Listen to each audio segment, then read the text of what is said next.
Magandang araw mga katamiya.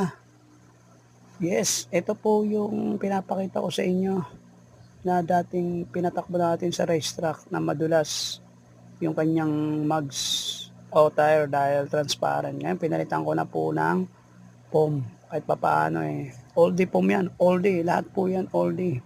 Yan po yung gamit ko ng 90s. Hanggang ngayon oldie kasi matibay po siya at maganda rin yung klase.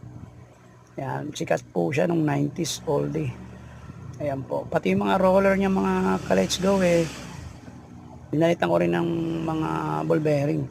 Hindi na siya bossing. Kaya next na video po natin, try po natin ito patakbuhin.